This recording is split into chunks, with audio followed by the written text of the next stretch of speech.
Welcome back, everyone! I am the MoeChicken, and this is more Castlevania Symphony of the Night Maria mode. In the last episode, we went through the castle keep, and we found ourselves in the royal chapel, and we fought a hippogriff here, or griffin here, and we're with axes, and it was super easy. And we're moving on. So, I mentioned in the last episode the idea that there's a lot of there's a lot of quality, I guess you could say, about the Castlevania series, and I think a lot of that showed up as a direct result of the tone of this game. Like, you think about what I believe is referred to as Classicvania now, which is just as stupid a name as Metroidvania is.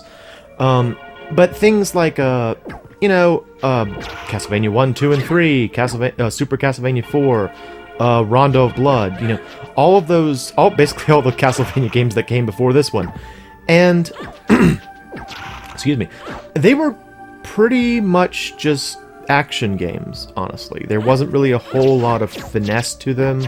They were tied together by this vague plot about fighting Dracula, but there wasn't really much backstory to it. You just sort of, he was the boss, he was the boss of all the goofy monsters, and I really think the setting was only chosen originally just to kind of like have a reason to put together a lot of like Hollywood movie monsters. I don't think there was any real intention of making like a mythos out of it. But as a result of, I think, probably this game, the Castlevania team, or whoever the people that were working on it, Konami, whatever, started being like, let's try to come up with some sort of consistency. And you can make the argument that this was sort of like the first, I think it was the first like side story. Before this, the protagonist of every Castlevania game was a Belmont of some kind or another. And this was the first one where oh, I can't do anything about this. I don't think I can actually get over there, because those will hurt me. And I don't have a spike breaker or anything, so hold on just a sec. Pause. Unpause. I couldn't find it. I was trying to remember. I feel like one of the abilities, not that one, not Byakko, allows you to be like briefly invincible, but I don't know which one it is. Honestly, I have no idea. So we're just gonna go on. We're just gonna move on. But I think that there are some rooms she can't get to. I mean, all I would find if I got down there was a heart, because that's all that's in there. There's not even an enemy in there.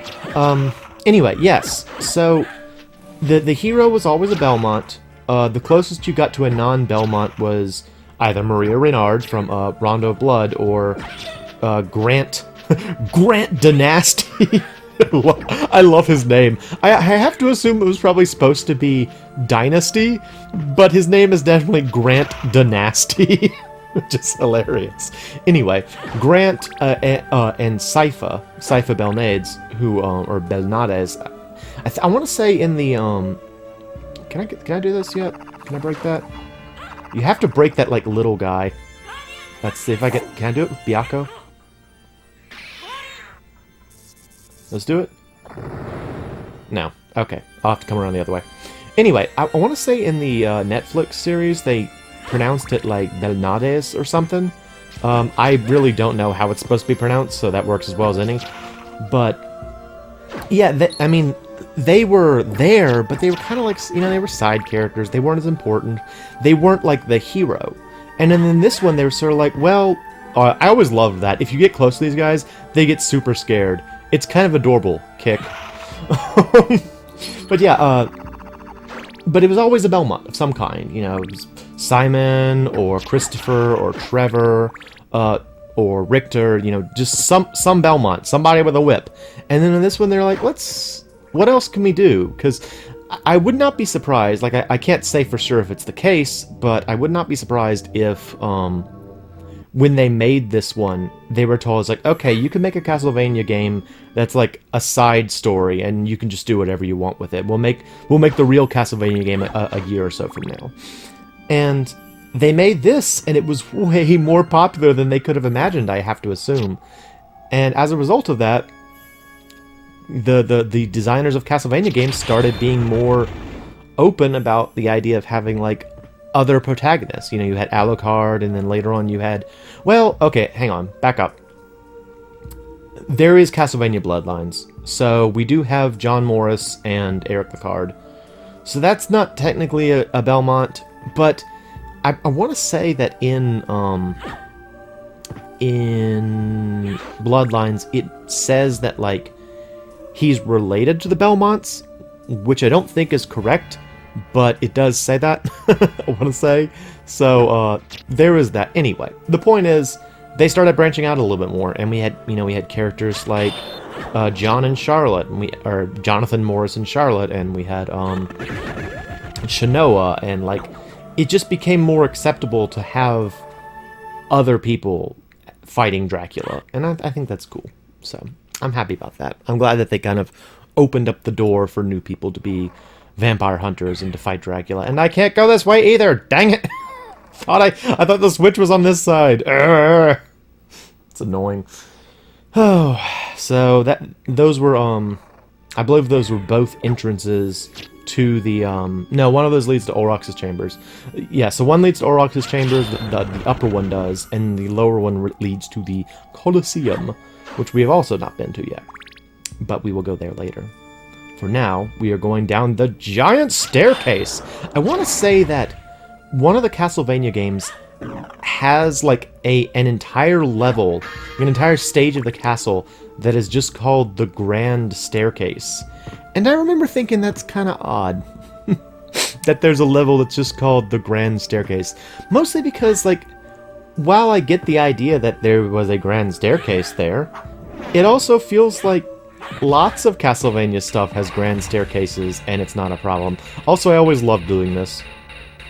That will take out enemies for me. Yeah, let's walk down the stairs.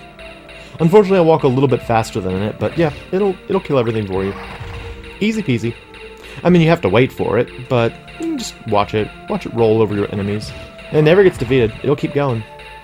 Look at it go. Look at it go. It's taking everything out. No problems. No problems. Thanks, Spikehead Ball. You're the best. And there it goes. Bye!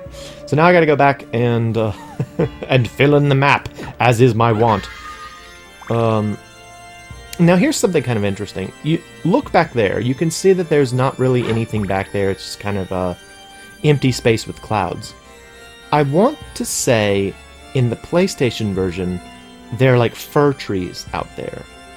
I know that at some point in this section of the castle, there are fir trees in the PS1 version.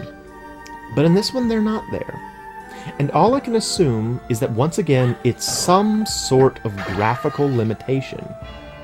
But that seems like the most arbitrary graphical limitation. The only thing I can assume is that they could not, like, layer the backgrounds like they wanted to, and so they had to, like, leave out one layer, and they just decided to leave out the fir trees since they would only be visible at the bottom anyway. Which makes sense. That's fair. But it's just kind of interesting. Like, that's one of the reasons that I really love Let's Playing games that are like special editions or unique versions or something like that, because I know, at the very least, I love to know the differences between releases, and that's, I don't know, it's all minutiae. It doesn't really impact the gameplay very much. It's just it's a purely visual thing, but it's interesting to know. I don't know. I find it interesting. Hopefully, you find it interesting too. So I think we are just about done with the Royal Chapel. We will now run down these stairs, and think about running down these stairs in real life. I would not do this. I would trip. I would trip and fall, and I would fall down all of these stairs. But Maria doesn't. She is sure-footed, thanks to her long, spindy legs. Alright, moving on. Yes, Royal Chapel. Thank you for telling me after I've gone through the whole thing. So that's going to be it for this episode. I'm the MoeChicken. This is Castlevania Symphony of the Night, and as always, thank you for stopping by. Kick.